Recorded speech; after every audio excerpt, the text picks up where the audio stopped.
हर खबर पर होगी आपकी पकड़। डाउनलोड कीजिए एबीपी लाइव ऐप।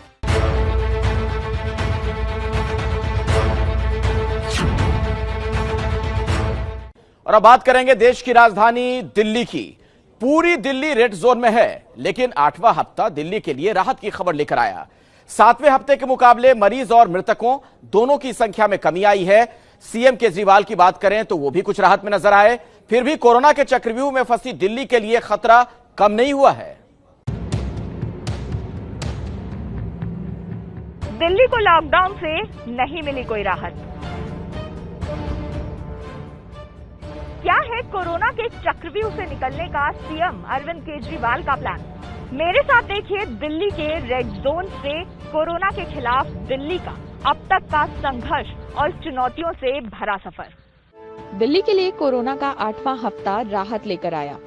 इसीलिए पिछले रविवार को दिल्ली के मुख्यमंत्री जितने घबराए हुए और हैरान परेशान दिख रहे थे, आज उनके चेहरे पर सुकून के भाव थे। पिछला एक हफ्ता अपने दिल्ली वालों के लिए उसके पहले वाले एक हफ्ते से थोड़ा बेहतर था। 850 नए केस आए थे 7वें हफ्ते में, और पिछले हफ्ते 8वें हफ्ते में 622 केस आए। 7वें हफ्ते में 21 लोगों की मौत हुई थी, पिछले हफ्ते में 9 लोगों की मौत हुई थी। 7वें हफ्ते में 260 लोग ठीक होके गए थे। 8वें हफ्ते में यानी कि पिछले हफ्ते 580 लोग ठीक होके अपने घर गए थे।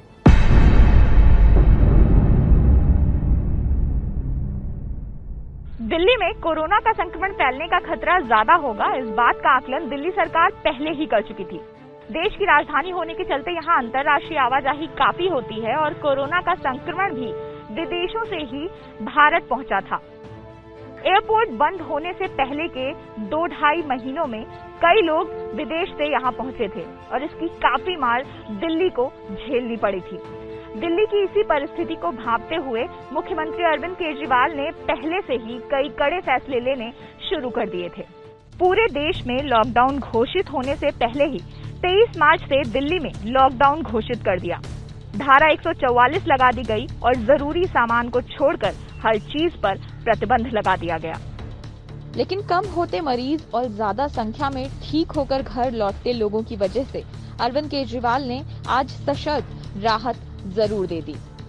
वो जो एसेंशियल सर्विसेज हैं वो तो जारी रहेंगी, उसको कोई छेड़ नहीं रहा। वो एज इट इज जारी रहेंगी, वो खुली रहेंगी, वो सप्लाई होती रहेंगी। इसके अलावा कोई मार्केट नहीं खोले जाएंगे, कोई डीडीए मार्केट नहीं खुलेगा, कोई ये मार्केट वो मार्केट, कोई मार्केट नहीं खुलेंगे, कोई शॉपिंग मॉल नहीं खुलेंगे, कोई मार्केट कॉम्प्लेक्स नहीं खुलेंगे।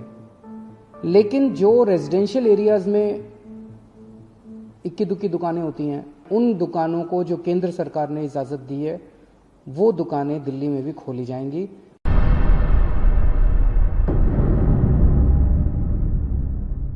ये समझने के लिए आपको दिल्ली में अब तक की स्थिति समझाते हैं। दिल्ली में अब तक रेड जोन की संख्या 90 के पार जा चुकी है। 2500 से ज्यादा कोरोना के पॉजिटिव मामले सामने आ चुके हैं और 50 से ज्यादा लोगों की मौत हो चुकी है। ये आंकड़े डराने वाले हैं। तो क्या कमी कहीं सरकार में रह गई या फिर लोगों से भी कहीं कोई चूक हो रही है?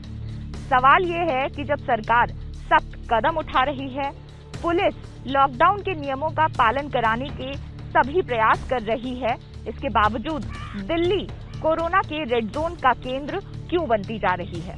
किसी भी तरीके से सोशल डिस्टेंसिंग, जो सामाजिक दूरी है, उसको मेंटेन रखेंगे। 1 मीटर से नजदीक कोई भी आदमी किसी दूसरे आदमी के पास नहीं आएगा, दूसरे घर के पास नहीं आएगा। दिल्ली के 11 जिलों में अगर गौर करें तो रेड जोन के मामले में दिल्ली के दक्षिणी हिस्से में आने वाले 3 जिले साउथ दिल्ली, साउथ वेस्ट और साउथ ईस्ट में सबसे ज्यादा रेड जोन बनाए गए हैं। इनमें से सबसे ज्यादा रेड जोन साउथ ईस्ट इलाके में ही है। इसके बाद सबसे ज्यादा प्रभावित है पूर्वी हिस्सा, जिसमें पूर्वी दिल्ली, उत्तर पूर्वी दिल्ली और शाहदरा जिला आता है। पश्चिमी दिल्ली में भी कोरोना प्रभावित रेड जोन काफी संख्या में है। इसके बाद उत्तरी हिस्से में उत्तर और उत्तर पश्चिमी दिल्ली के रेड जोन है और सेंट्रल और नई दिल्ली के इलाके में भी रेड जोन बना दिए गए हैं। इन रेड जोन को चिन्हित कर इन्हें सील करने का सरकार का मकसद ये है कि यहाँ से संक्रमण बाहर न फैले।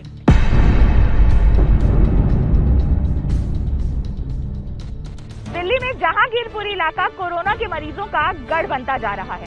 उत्तरी जिले में आने वाले जहांगीरपुरी इलाके में सी ब्लॉक में कुछ दिन पहले ही एक ही परिवार के 31 लोग कोरोना पॉजिटिव पाए गए थे। इसके बाद इसी इलाके के एच ब्लॉक में 46 लोग कोरोना से संक्रमित मिले। सिर्फ यही नहीं, जहांगीरपुर इलाके में ड्यूटी पर तैनात पुलिसकर्मी भी कोरोना पॉजिटिव मिले हैं। दरअसल इलाके में बहुत सारे लोगों के कोरोना से संक्रमित पाए जाने के बाद यहाँ पर तैनात पुलिसकर्मियों की जब जांच कराई गई तो उसमें 6 पुलिसकर्मी कोरोना पॉजिटिव निकले और इनमें से एक पुलिसकर्मी की पत्नी भी कोरोना पॉजिटिव है। चिंता की बात यह है कि अब डॉक्टर, पुलिस, फूड इंस्पेक्टर, सब्जी मंडी के कर्मचारी से लेकर सफाई कर्मियों में भी कोरोना के पॉजिटिव मामले सामने आ रहे हैं। मेरी आप लोगों से विनती है कि कंटेनमेंट जोन्स में बाहर से अंदर और अंदर से बाहर तो हम रोक रहे हैं, लेकिन अंदर लोग सारी कोशिशों के बावजूद कुछ कंटेनमेंट जोन्स के अंदर लोग फिर भी गली में निकल जाते हैं, एक दूसरे के घर चले जाते हैं। अब कल जहांगीरपुरी में एक कंटेनमेंट जोन है, वहाँ पे एक ही कुनबे के 26 लोगों को कोरोना मिला है कल, एक ही परिवार के। तो वो 26 लोग मतलब पास कई सारे उनके मकान थे, तो वो एक दूसरे के घर में जा रहे थे। इस कंटेनमेंट के बावजूद भी एक दूसरे के घर जा रहे थे। इसी तरह दिल्ली के दक्षिण पूर्वी जिले के तुगलकाबाद एक्सटेंशन में भी कोरोना के एक साथ 35 पॉजिटिव मामले सामने आए, जिसके बाद सिर्फ तुगलकाबाद एक्सटेंशन की इन गलियों में ही नहीं बल्कि पूरी दिल्ली में दहशत हो गई। दरअसल यहाँ पहले 3 लोग कोरोना से संक्रमित पाए गए थे, जिनमें से परचून की दुकान का एक मालिक भी था। संक्रमण की पुष्टि 35 लोगों में होने के बाद ही फौरन कार्रवाई करते हुए इस इलाके की 5 गलियों को सील कर दिया गया और अब सील की हुई गलियों में सिर्फ जरूरत की सुविधाएं ही दी जाती हैं, किसी को भी यहां से आने जाने की मनाही है। ये जाहिर है कि दिल्ली पर कोरोना का हमला चारों दिशाओं से हो रहा है। हर इलाके से रोजाना कई नए केस सामने आ रहे हैं। लॉकडाउन, सीलिंग जैसे सख्त कदम उठाने के बावजूद कहीं न कहीं केजरीवाल सरकार कोरोना के इस चक्रव्यूह में उलझती नजर आ रही है।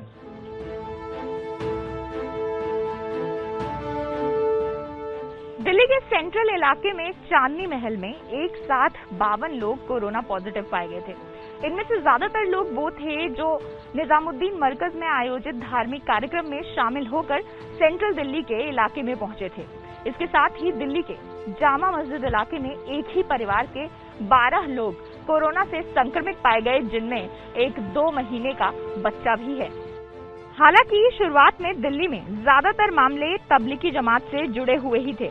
यहाँ से निकले कई लोग दिल्ली के अलग अलग हिस्सों में गए जहाँ संक्रमण फैल गया, लेकिन अब जो मामले सामने आ रहे हैं वो सीधे तौर पर उनसे नहीं जुड़े हैं। साथ ही दिल्ली के अलग अलग इलाकों से कोरोना पॉजिटिव मामलों ने केजरीवाल सरकार की चिंताएं और बढ़ा दी हैं। दिल्ली के दक्षिणी पश्चिमी जिले के राजनगर पार्ट 2 इलाके में एक ही परिवार के 4 सदस्यों के कोरोना पॉजिटिव पाए जाने के बाद यहाँ की गली नंबर 1 को पूरी तरह सील कर दिया गया। इस इलाके को रेड जोन घोषित किए जाने के बाद आसपास की गलियों को भी बफर जोन माना गया और इन गलियों में भी तमाम एहतियाती कदम उठाए जा रहे हैं।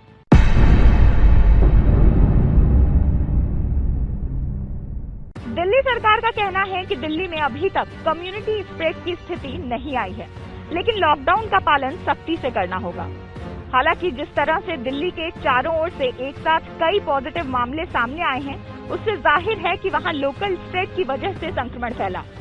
ज्यादा रेड जोन बनाने के पीछे सरकार की रणनीति यही है कि संक्रमण को उसी इलाके में रोक दिया जाए, लेकिन मेडिकल स्टाफ और जरूरी सेवाओं से जुड़े लोगों का कोरोना पॉजिटिव पाया जाना सरकार के लिए बड़ी चुनौती है। कहीं ऐसा ना हो कि आप लोग भी बाहर निकले और आप लोग अपने घरों से भी दूर चले जाएं। दिल्ली सरकार के सामने कई चुनौतियां हैं। सबसे बड़ी चुनौती है लोकल स्प्रेड को रोकना।